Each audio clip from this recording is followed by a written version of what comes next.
Hello friends, हम लोग UPSC optional history के सिलेबस के डिस्कशन के दौर में आज 7वें टॉपिक पर हैं मौर्यन एम्पायर। मौर्यन एम्पायर भारतीय इतिहास में प्राचीन काल का क्लाइमेक्स है। जिस इतिहास की शुरुआत वैदिक काल से मानी जाती है उसके पहले का इतिहास है, मतलब जो हिस्टोरिकल पीरियड है। तो वैदिक काल के बाद जो इतिहास जनपद, महाजनपद, मगध का उत्कर्ष और साम्राज्यवाद तक पहुंचती है और अपने हर जर्नी में अपने क्लाइमेक्स पर पहुंचती है, वो है मौर्यन पीरियड। मौर्य पीरियड भारतीय इतिहास का सबसे महत्वपूर्ण समय है, जिस पीरियड में चंद्रगुप्त मौर्य के द्वारा स्थापित यह साम्राज्य, जिसमें अशोक जैसा राजा हुआ, जिसे अशोक द ग्रेट, अशोक महान की उपाधि इतिहास में दी गई है। आज पहले हम लोग उस 7वें टॉपिक के सिलेबस को डिस्कस करेंगे और प्रीवियस ईयर के क्वेश्चन बैंक को डिस्कस हम करेंगे। सीधे हम लोग सिलेबस पर आते हैं। जो पहला टॉपिक है वो फाउंडेशन ऑफ द एम्पायर है। ये जो मौर्य साम्राज्य की नींव डाली गई चंद्रगुप्त मौर्य के द्वारा डाली गई है। चंद्रगुप्त मौर्य के गुरुजी कौटिल्य थे, चाणक्य थे, विष्णुगुप्त, तीनों एक ही व्यक्ति का नाम माना जाता है। चाणक्य हो, कौटिल्य हो, विष्णुगुप्त हो। तो ये आजकल इस पर तो बहुत ज्यादा सवाल आने का संभावना नहीं रहता है, लेकिन बार बार कौटिल्य पर सवाल आता है। इनके अर्थशास्त्र पर सवाल आता है। तो कौटिल्य का अर्थशास्त्र जो है वो इंडियन पॉलिटिकल सिस्टम पर पहली किताब है इतिहास की। तो इस चीज को देखना होता है कौटिल्य ने अपने किताब में क्या कहा है और स्रोत के रूप में कौटिल्य के अर्थशास्त्र का क्या महत्व है। तो इस पर बार बार सवाल आता रहा है कौटिल्य और अर्थशास्त्र पर। चंद्रगुप्त पर भी थोड़ा सा पढ़ लेने से कोई ज्यादा दिक्कत नहीं है, क्योंकि चंद्रगुप्त को लिबरेटर कहा जाता है, यानी इस पीरियड में मुक्तिदाता कहा जाता है। जिस तरह से नॉर्थ वेस्ट फ्रंटियर को विदेशियों के प्रभाव से उससे मुक्त किया, तो उसे मुक्तिदाता की भी उपाधि है। तो 150 शब्दों में या 250 शब्दों में उस पर लिखने में कोई, लेकिन एक जनरल टाइप का सवाल होगा। फिर उसके बाद है में जो ज्यादातर सवाल है वो अशोक, कंसेप्ट ऑफ धम्मा और एडिक्ट्स। पहला नंबर अशोक, धम्म की संकल्पना और धर्मादेश। अशोक महान क्यों था, ये एक कमेंट का मुद्दा हो सकता है। अशोक के धम्म की संकल्पना एक बिग क्वेश्चन है, बड़ा क्वेश्चन है। रोमिला थापर ने इसे विस्तार से लिखा है और उस क्वेश्चन के लिए रोमिला थापर से बेहतर कोई और नहीं लिखे हुए हैं। तो उस पर सवाल हमेशा आता है कि धम्म क्या है, धम्म और धर्म में क्या अंतर है, धम्म मोरल कोड ऑफ कंडक्ट है, धम्म पॉलिटिकल सिस्टम को मजबूत करने का आधार है, धम्म अशोक के साम्राज्यवादी विचारों के प्रसार का एक तरीका है, या अनेकों तरह के सवाल हैं जो हम लोग सवालों में देखेंगे। तो अशोक की धम्म नीति मौर्य काल में एक महत्वपूर्ण है। जो कंसेप्ट अच्छा होगा तभी आप इस, और अशोक के जो एडिक्ट्स है, असल में अशोक के धम्म नीति के आधार ही एडिक्ट्स है। तो अशोक के जो 14 मेजर रॉक एडिक्ट्स है, 7 जो पिलर एडिक्ट्स हैं, जो फिर माइनर एडिक्ट्स हैं, केव इंस्क्रिप्शंस हैं। तो उन एडिक्ट्स में एडिक्ट्स और पिलर एडिक्ट्स में क्या अंतर है, उसके भाषा में क्या अंतर है, टोन में क्या अंतर है, ये चीज महत्वपूर्ण है। तो अशोक के अभिलेखों को भी जानना जरूरी है बढ़िया से, और उनका जिस्ट क्या है और क्या संदेश देना चाहता है। तो अभिलेखों का भी महत्व है। अब राज व्यवस्था, प्रशासन, पॉलिटी, एडमिनिस्ट्रेशन और इकोनॉमी, यानी मुगलों का शासन, मौर्यों का शासन व्यवस्था किस तरह का था। केंद्रीयकरण की प्रवृत्ति, विकेंद्रीकरण की प्रवृत्ति।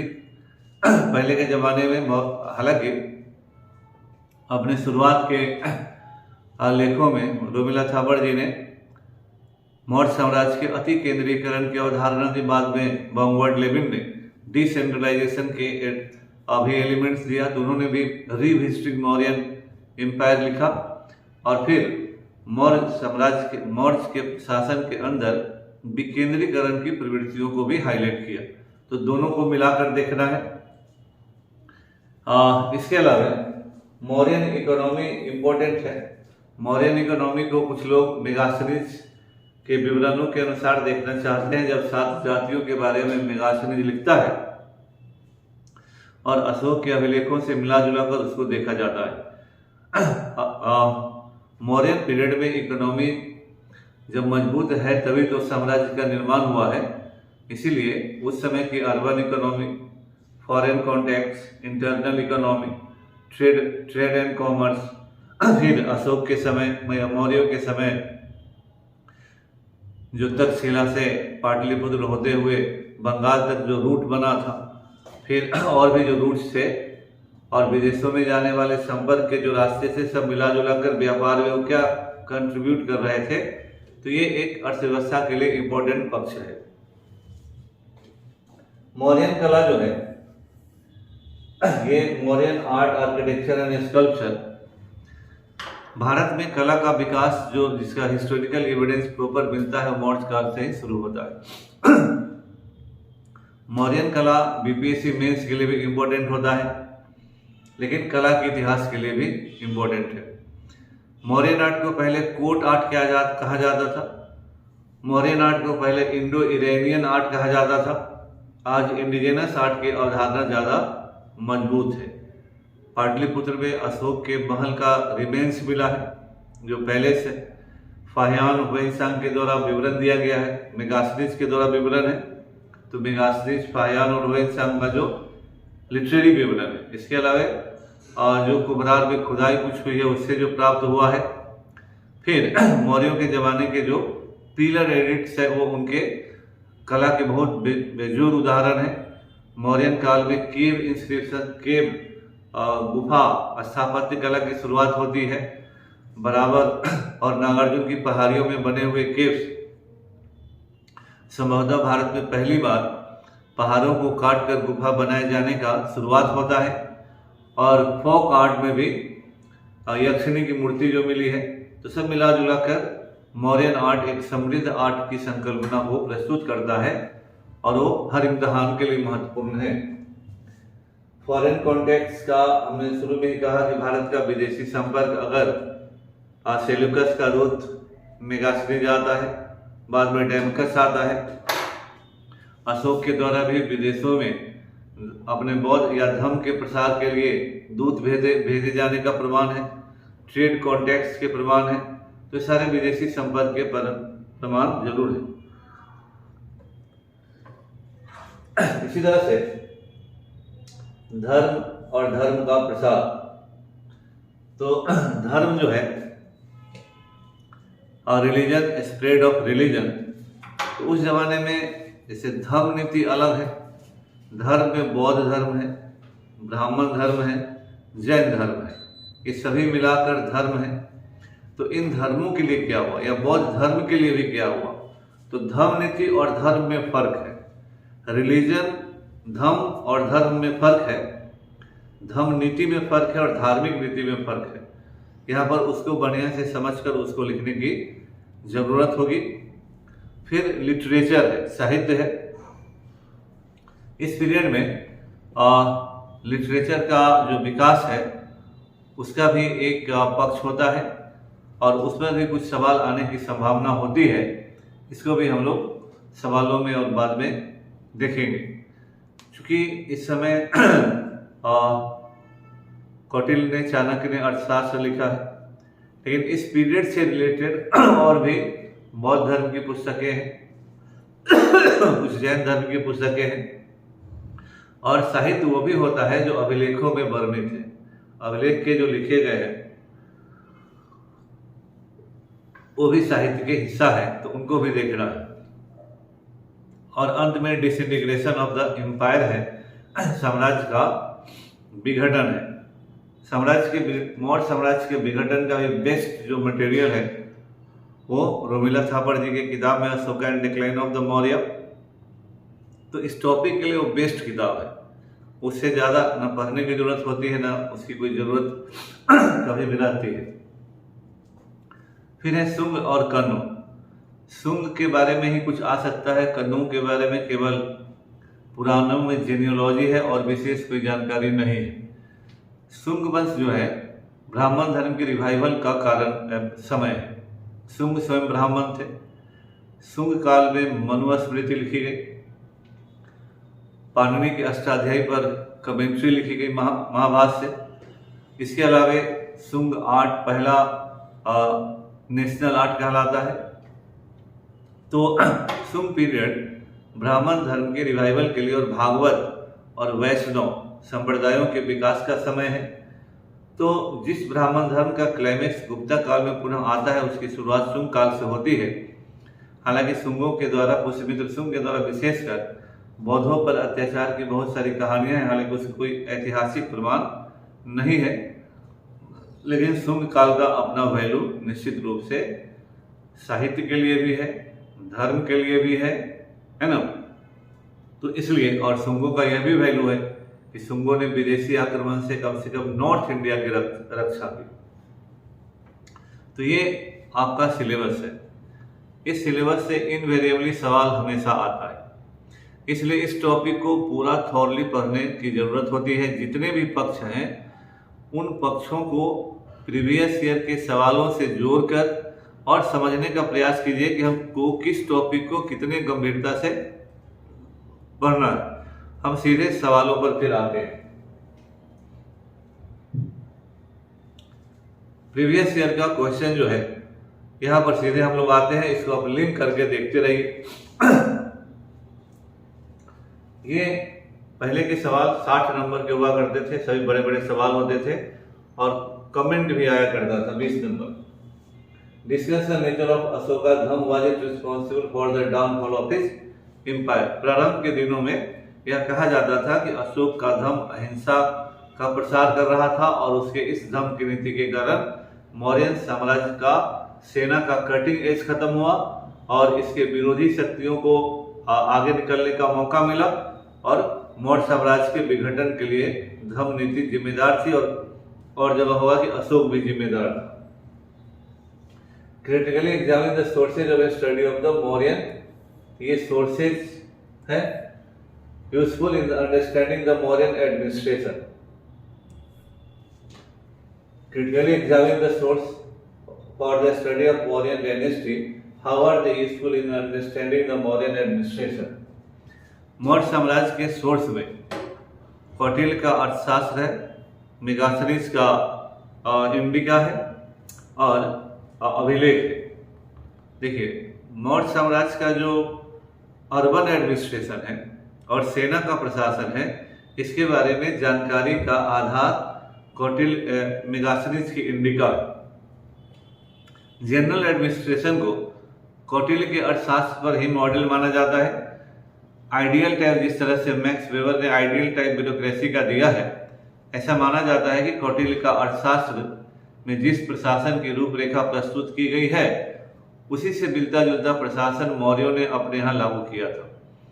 तो जनरल प्रशासन के लिए अशोक, मौर्य साम्राज्य के लिए कौटिल्य के अर्थशास्त्र को, अर्बन एडमिनिस्ट्रेशन और सेना के प्रशासन के लिए इंडिका को और प्रशासनिक सुधार के लिए अशोक के अभिलेखों को। जैसे अगर अशोक ने अपने कुछ अधिकारियों को या धम महामातरों को नियुक्त किया, या उसने अगर प्रतिवेदकों को हर समय अपने उपलब्धता की बात कही है, रजकों को न्यायिक अधिकार प्रदान किए हैं, तो ये सब अभिलेख से मिलता है। तो सोर्स भी है और प्रशासन के लिए वह इंपॉर्टेंट स्रोत भी है। Bring out the elements of change and continuity in the domestic and foreign policy of Ashoka.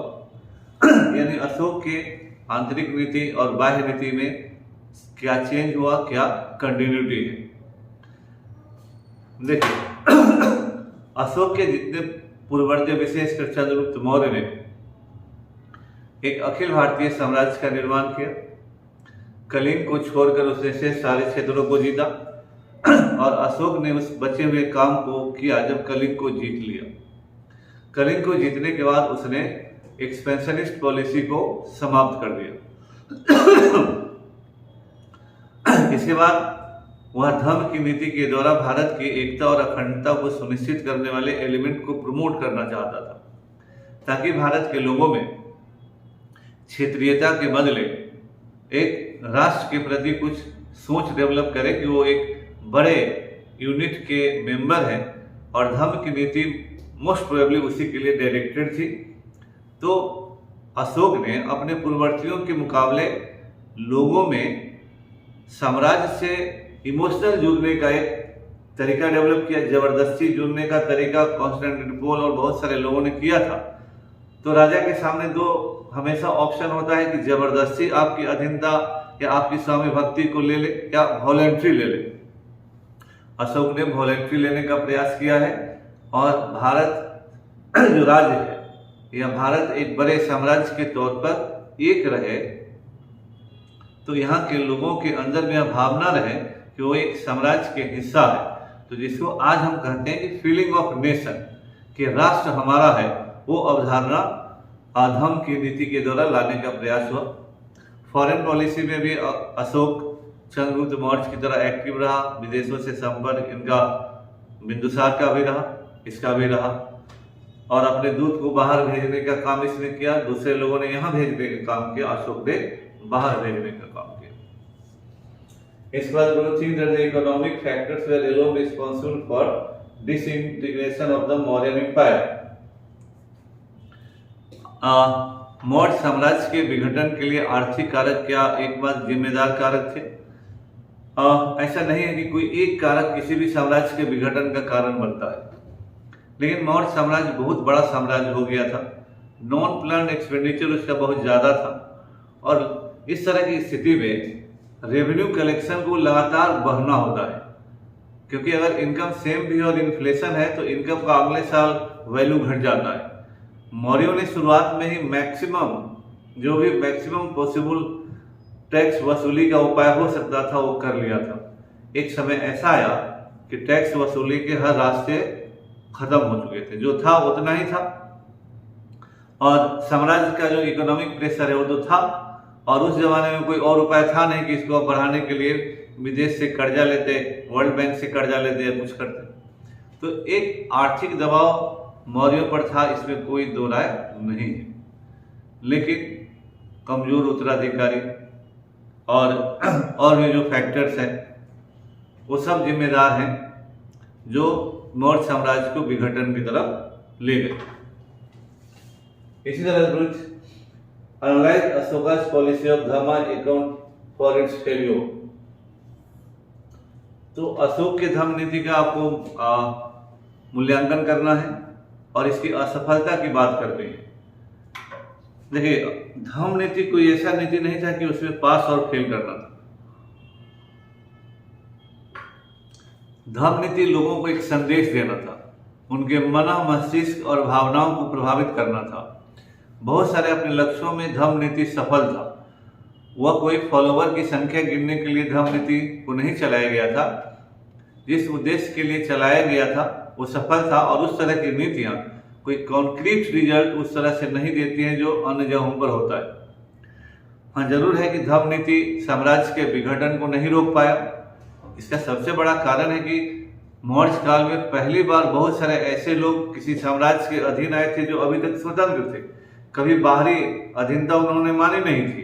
तो वैसे लोगों में जबरदस्ती अधीनता की भावना को ले जाने से अच्छा था कि उनके मन माफिक कोई उस तरह का उपाय दिया जाए। तो धर्म नीति उसके लिए था। तो जो हम अखंड भारत की बात करते हैं उसको, उसकी भावना को बनाने में धर्म नीति का सबसे बड़ा योगदान था।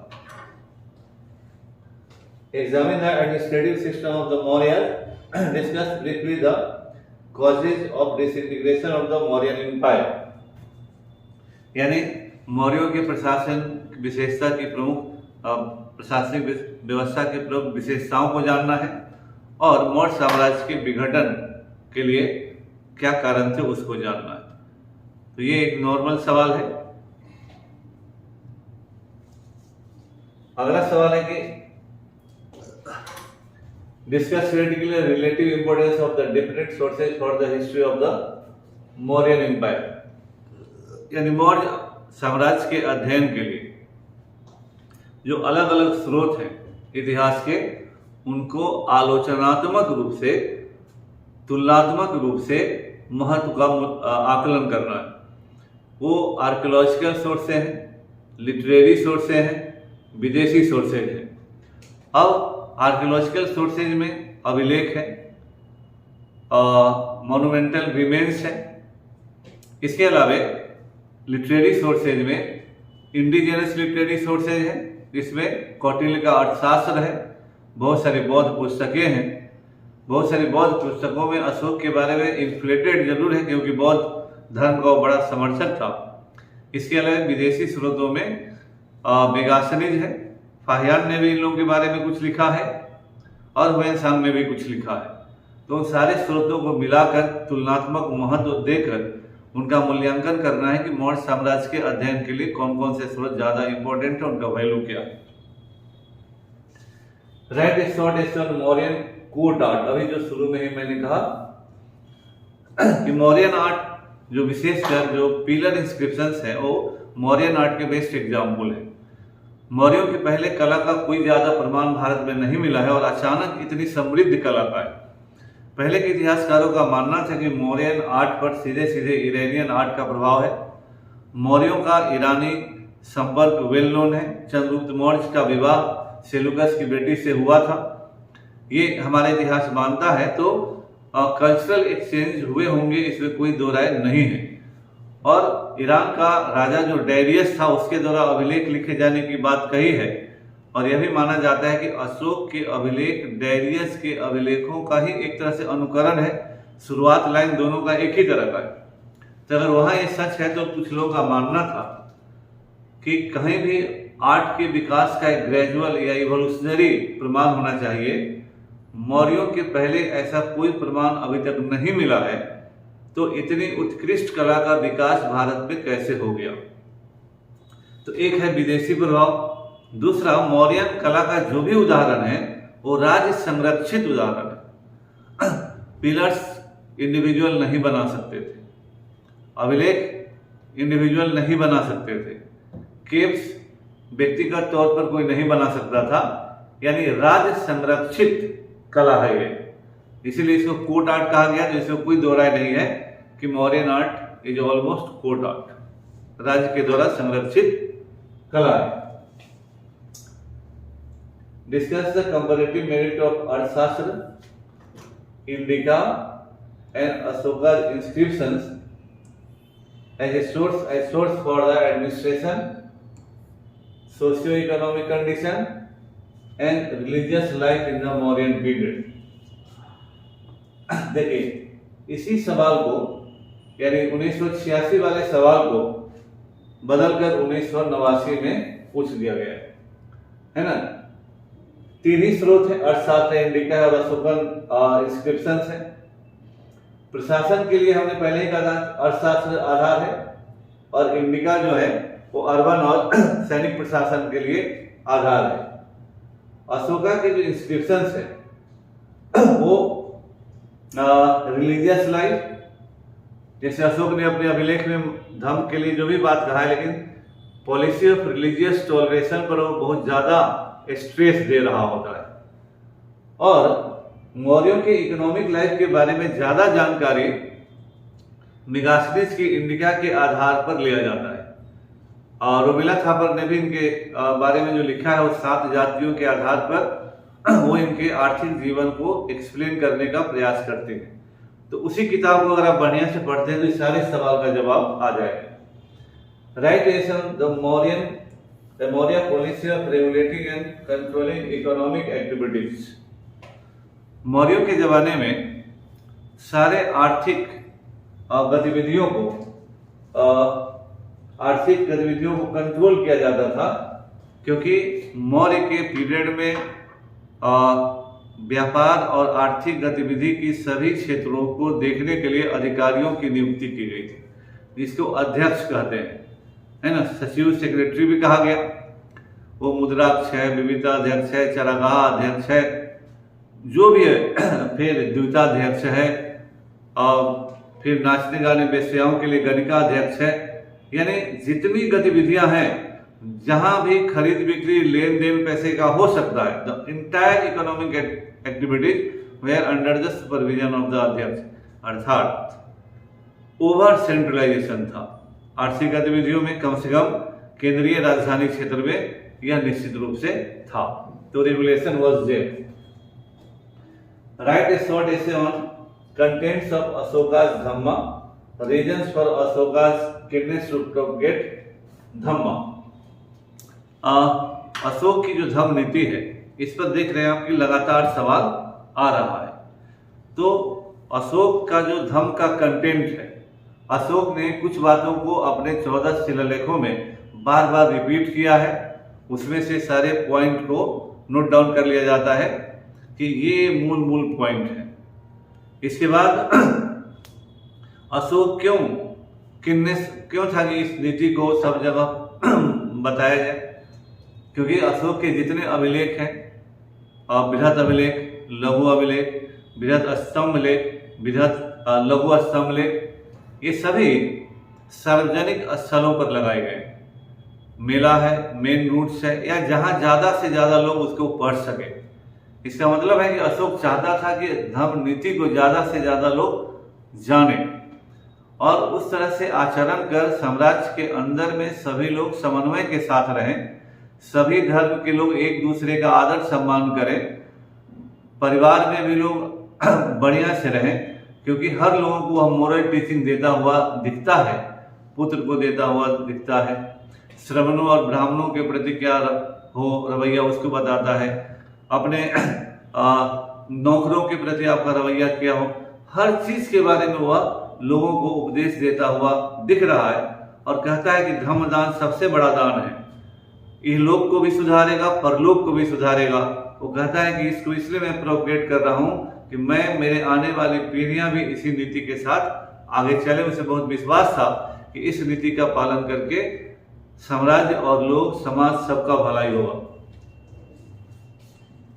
Right a brief essay on similarities and differences between the Mauryan columns and एकेडमियन पिलर्स। यानी इसमें हमने पहले ही कहा कि मौर्यों के कला पर ईरानियन प्रभाव माना जाता है। तो ईरानी अभिलेख और अशोक या मौर्यों के अशोक के अभिलेखों में क्या समानता है, क्या असमानता है, इस पर आपको जानना है। Examine importance of Ashoka edict 12 and 13 for determining the extent of the Mauryan empire. Did Ashoka's policy and reforms contribute to the fall of the empire.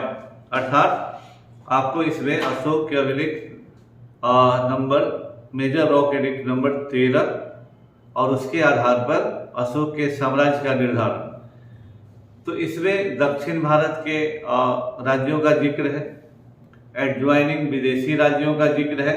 तो उससे आइडिया लगता है कि Ashoka was known to these areas, और अशोक के पड़ोसी अमुक अमुक राज्य थे। इसके अलावा अशोक के जो रिफॉर्म्स है, नीति और उसके रिफॉर्म्स, उसके कारण क्या मौर्य साम्राज्य का विघटन हुआ, यानी Ashokan responsible for the decline of Mauryan empire. तो उसकी धम्म नीति मानी जाती है, अहिंसा की नीति मानी जाती है, और बहुत सारी नीतियों को माना जाता है। लेकिन इस तरह की बातें तभी होती है जब कुछ गड़बड़ी होती है, लेकिन कुछ हद तक है, कुछ हद तक नहीं।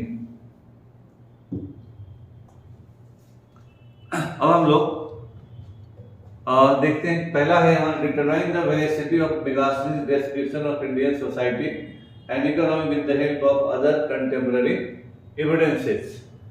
यानी मेगास्थनीज के द्वारा जो भारतीय समाज और अर्थव्यवस्था का स्वरूप दिया गया है, उसको दूसरे समकालीन स्रोतों के आधार पर आपको देखना है। देखिए, मेगास्थनीज ने कहा कि भारत में 7 जातियां। मेगास्थनीज भारत का था नहीं, भारत में रहने वाले लोग ही भारत की आर्थिक और सामाजिक जो वास्तविकता है उसको कहाँ जान पाते हैं। तो मेगास्थनीज जो एक विदेशी है, उसके द्वारा सब कुछ समझ पाना भी संभव नहीं था। हाँ, वो 7 जातियों की बात जरूर उसको माना जाता है इतिहासकारों के द्वारा कि their economic division of society. उसने जिस तरह के आर्थिक गतिविधियों को देखा उसके आधार पर उसने कहा कि भारत में 7 जातियां हैं, लेकिन they are very much important for economic purposes because अगर निगासनिज को यह पता चल मतलब वह सोच सकता है कि इतने सारे जातियां, इसका मतलब उतने तरह की आर्थिक गतिविधियां उस जमाने में डोमिनेंट थी। और अब उसका तुलना आप भारत के सोशल डिवीजन से कर लीजिए तो स्वाभाविक है कि जब विद्वान कहेगा तो भारत में ब्राह्मण है, आर्टिजन और कारीगर्स की बात करेगा तो भारत में वैश्य है, सैनिक की बात करेगा तो भारत में क्षत्रिय है। तो बहुत सारे चीजों का तुलनात्मक अध्ययन किया जाएगा, लेकिन मेगास्थनीज भारत की सामाजिक वास्तविकताओं को निश्चित रूप से नहीं समझ पाया। और कौटिल्य का अर्थशास्त्र है, दूसरी किताब है जिसमें अगर वो तो वही के है तो they will be knowing the social reality of India. तो सामाजिक जीवन में मेगास्थनीज एक फेल है, केवल तुलनात्मक आप कर सकते हैं, अदरवाइज आर्थिक इतिहास के लिए मेगास्थनीज इंपॉर्टेंट है। अगला सवाल है right a short essay on inscriptions of Ashoka, यानी आप नोट करते चलिए कि अशोक की धम्म नीति, मौर्यन डिक्लाइन में उसका योगदान, कौटिल्य का अर्थशास्त्र, मेगास्थनीज की भूमिका, अशोक के अभिलेख, ये सभी बार बार रिपीट हो रहे हैं, है ना। तो अशोक के अभिलेखों का महत्व क्या है। फिर right a short essay on Mauryan municipal administration. Mauryan municipal administration के बारे में जानकारी का मूल आधार मेगास्थनीज है। वह कहता है कि 5-5 लोगों की 6 कमेटियां थी। तो इसके अलावे चाणक्य कौटिल्य के अर्थशास्त्र में भी नागरिक की बात है, प्रशासक की बात है, और वहां भी विभिन्न कार्यों का विवरण दिया गया है, युक्तियों की बात है। तो दोनों को मिलाकर म्युनिसिपल पर आपको 150 से 250 काफी शब्द हो सकते हैं। इसी तरह से write is short essay on architectural and artistic features of the great stupa at Sanchi. देखिए, सांची का जो स्तूप है वो शुंगों के द्वारा रेनोवेटेड है, इसलिए सांची का स्तूप बेसिकली शुंग आर्ट है, क्योंकि यह माना जाता है कि बहुत सारे जो स्तूप 84,000 स्तूप कहा जाता है अशोक ने बनवाया, लेकिन रिमेन्स बहुत के नहीं है।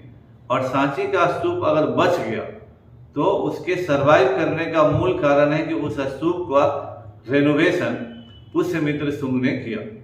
इसलिए पुष्यमित्र शुंग ने रेलिंग्स बनवाया, गेट बनवाया, और उसमें बौद्ध धर्म से जुड़ी हुई कथा कहानियों का डिस्क्रिप्शन है, चित्रांकन है।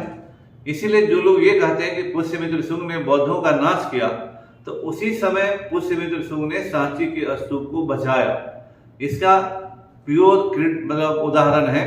और पुष्यमित्र शुंग के द्वारा बौद्धों पर अत्याचार करने का केवल लिटरल एविडेंस है, तो ये ज्यादा मायने रखता है सांची का स्तूप। Examine sources of information for Mauryan dynasty throw light on historical significance of Ashoka's inscription. Mauryan dynasty के बारे में जानकारी का जो मूल स्रोत है तो चंद्रगुप्त मौर्य, बिंदुसार और अशोक के बारे में कोई किसी को संदेह नहीं है, लेकिन शेष जानकारी का आधार पुराण है। तो अशोक के बाद कौन राजा हुआ और अंतिम राजा तक का जो जेनियोलॉजिकल डिस्क्रिप्शन है वो पुराणों से मिलता है। अन्य जगहों के दिए गए डिस्क्रिप्शन से मिलाकर उसको फिर वेरीफाई करके एक जेनियोलॉजिकल हिस्ट्री बनाने का प्रयास होता है। और शेष जो दूसरा हिस्सा है वो अशोक के इंस्क्रिप्शन है, उसका ऐतिहासिक महत्व। अगला क्वेश्चन है how did Ashoka contribute to the moral and administrative welfare of his people. इसका भी आधार अशोक का अभिलेख है। धम्म नीति में किस तरह से अशोक ने लोगों से कहा है कि नैतिकता की पाठ वह सबको पढ़ा रहा है कि पिता के प्रति कैसे व्यवहार करो, श्रमिकों के प्रति कैसे व्यवहार करो, अपने भिक्षुकों के प्रति, ब्राह्मणों के प्रति, अपने पड़ोसियों के साथ कैसे व्यवहार करो, दूसरे धर्म के लोगों के साथ कैसे व्यवहार करो। ये lot of moral teaching has been given in the inscriptions. इसलिए अभिलेखों को थॉरली बढ़िया से पढ़ लीजिए। जिस दिन अभिलेख बढ़िया से पढ़ लीजिएगा, अशोक की धर्मनीति समझ जाइएगा और अशोक के एडमिनिस्ट्रेटिव रिफॉर्म्स, मोरल टीचिंग्स, हर चीज को समझ जाइएगा। और अगर उसी के साथ आपने इस पर रोमिला थापर का किताब भी समझ लिया तो कभी कोई सवाल छूटेगा नहीं। इसी तरह analyse the causes of success of the Magadhan imperialism up to the reign of Ashoka the great. Magadha का जो उत्कर्ष है, जो एक तरह से शुरू होता है हर्यक वंश से, बिंबिसार से, और अजातशत्रु, शिशुनाग, नंद, अशोक, चंद्रगुप्त मौर्य से होते हुए अशोक जब कलिंग को जीत लेता है, it reaches its maximum height. तो उस प्रक्रिया को इसमें बताना है।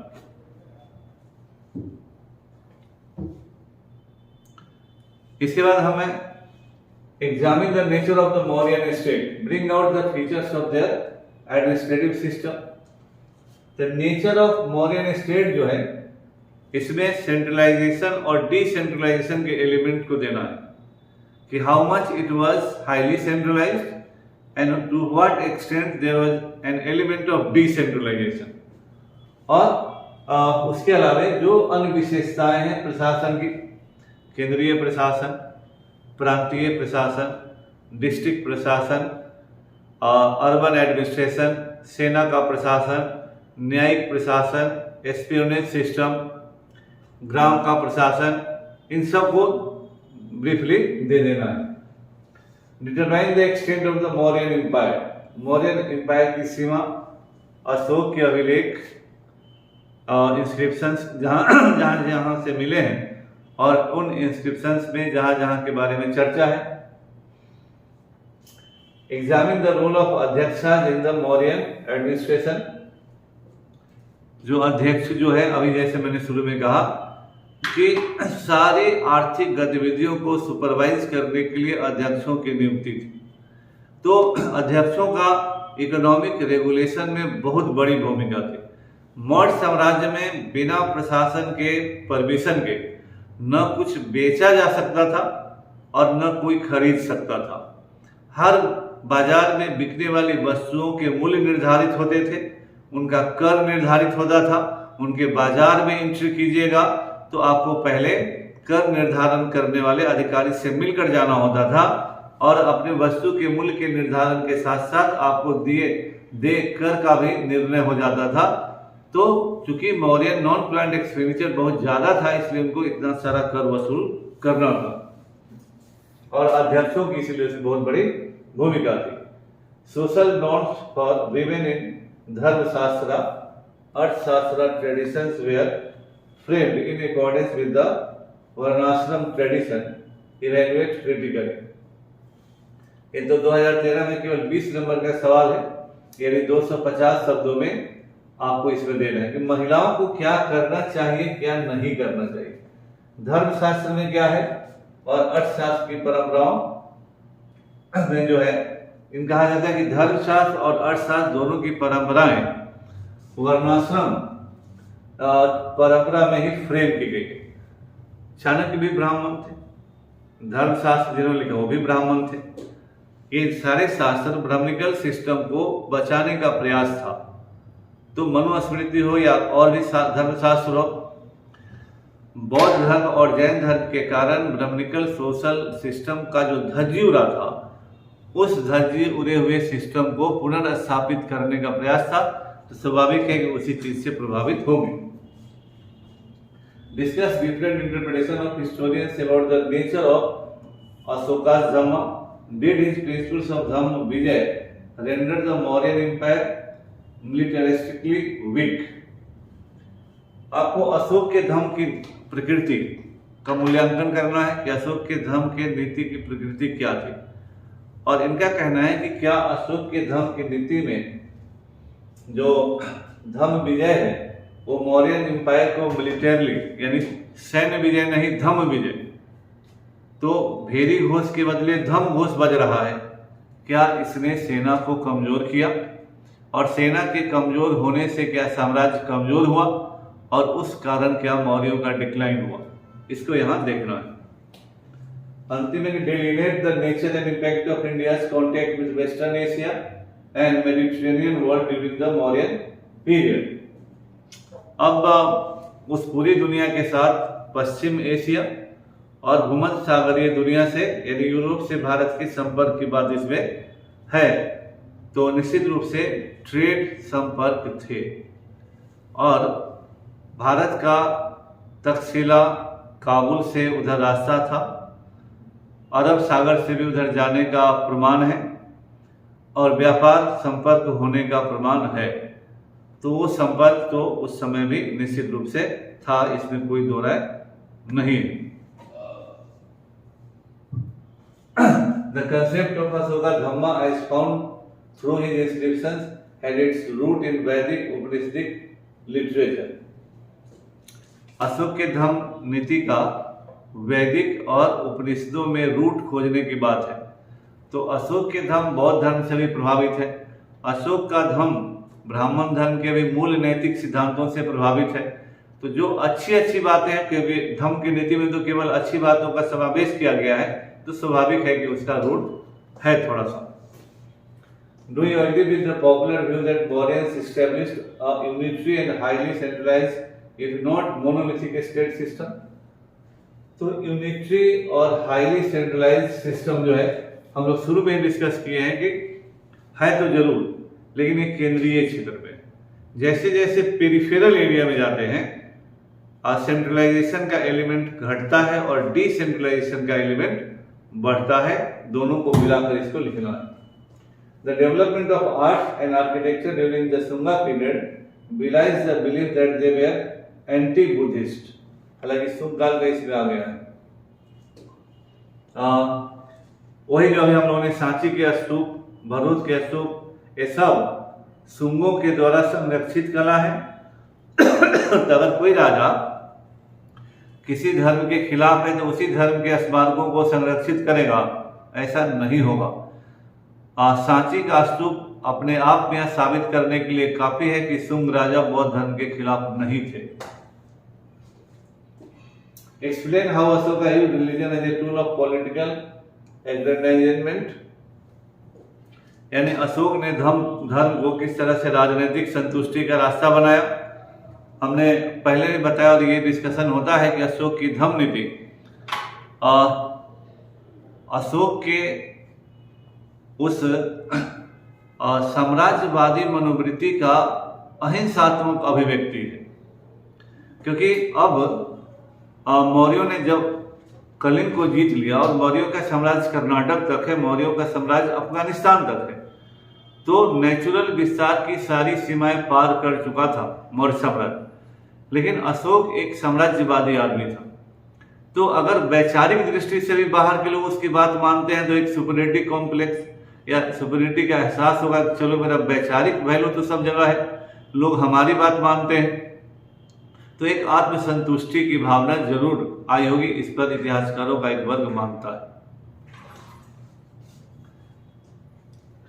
How would you characterize the nature of Mauryan state on the basis of Kautilya अर्थशास्त्र? यानी कौटिल्य के अर्थशास्त्र के आधार पर मौर्यन राज्य की प्रकृति का मूल्यांकन करना है। और अंतिम है, Ashoka's Dham was propagated not just for moral upliftment and social harmony, but also for extension of the state's authority. Analyze the statement। यही इनोवेटिव सवाल है। मैंने पहले भी कहा कि अगर किसी व्यक्ति से जबरदस्ती कोई बात मनवाइएगा तो उसे बुरा लगेगा और वह रिएक्ट करने की कोशिश करेगा। अशोक ने बहुत या मौर्य साम्राज्य के अंतर्गत दक्षिण और दक्षिण पूर्व बहुत एरिया ऐसे आए थे जो इसके पूर्व कभी भी किसी बाहरी शक्ति के अधीन नहीं रहे थे। इन राज्यों में अगर जबरदस्ती कोई नीति लागू किया जाता तो रिएक्शन की ज्यादा संभावना थी। लेकिन धम्म नीति का प्रसार करके इसमें कोई भी ऑफेंस नहीं था। लोगों को अच्छा काम करने के लिए कहा जा रहा है। लेकिन जैसे ही कोई बात मानेगा अशोक की धम्म नीति तो कहेगा ना कि किसकी नीति है, तो अशोक की। अशोक कौन है? तो राजा है। किसका राजा? तो हम सबों का राजा। तो एक तरह से वह राजनीतिक जो अथॉरिटी है राज्य की, यानी अशोक को, मौर्यों को एक राजा के रूप में हर लोगों के बीच में ले जाने का काम करेगा। तो इसको इनोवेटिव सवाल है, इसको पढ़ने के बाद उस तरह से आपको लिखने का तरीका आना चाहिए। तो मौर्य साम्राज्य इस तरह से एक बड़ा साम्राज्य है और इसमें मैप वगैरह का भी डिफरेंट स्टडी करना है बढ़िया से। फिर जिस तरह से अभी हम लोगों ने विदेशी संपर्क की बात की है, तो वो मौर्यन एम्पायर ट्रेड रूट्स की बात जो उसमें आया है, इन सब चीजों को समझना है। इसके अलावा केव आर्ट है, तो उसको केव्स को थोड़ा देखते हैं, फिर लिखना है किस तरह से केव को काट कर बनाया गया है। इसके जो ये स्तूप है, पिलर है, उसको देखना है और कहाँ कहाँ अशोक के अभिलेख वगैरह लगाए गए डिक्स, उसको समझना है। फिर पिलर इंस्क्रिप्शन है, इस तरह के सबको देखकर जब विजुअल आपको याद रहेगा तो अच्छा रहेगा। ये भी है और अशोक का स्तंभ है ये। तो इन सब चीजों को किस तरह के कहां कहां स्तंभ है, तो इन सबों को भी देखना और समझना है। तो ये जो साम्राज्य का विस्तार है, तो मैप वगैरह का भी आइडिया अगर आपको रहता है तो पढ़ना आसान होता है, समझना आसान होता है, लिखना आसान होता है और सामने वाले को समझाना भी आसान होता है। तो उम्मीद है कि इस एनालिसिस से आप लोगों को फायदा मिलेगा और जब भी आप कोई भी नोट्स या कोई भी टॉपिक उठाएं तो अपने कॉपी के पहले या दूसरे पन्ने पर सिलेबस लिखें और वहां से लगातार सवालों को लिखें। अगर सवालों को हाथ से लिखते हैं, आजकल प्रिंट लेने का है परंपरा, लेकिन हाथ से लिखने पर लिखते समय एक्टर जो डायरेक्टर है, माथा, वो दोनों में सामंजस्य होता है और आपको सवाल की गहराई समझ में आएगी। इसलिए प्रारंभिक मेहनत बाद में चलकर बहुत फायदा करेगा। तो आपके नोट्स वाले कॉपी में दूसरे पन्ना पर सिलेबस लिखिए और तीसरे पन्ना से क्वेश्चन लिखिए और जब तैयारी कर रहे हो तो हर साल अंत में क्वेश्चन ऐड करते जाइए, समझते जाइए और उसके अनुसार अपनी तैयारी कीजिए। बहुत बहुत धन्यवाद।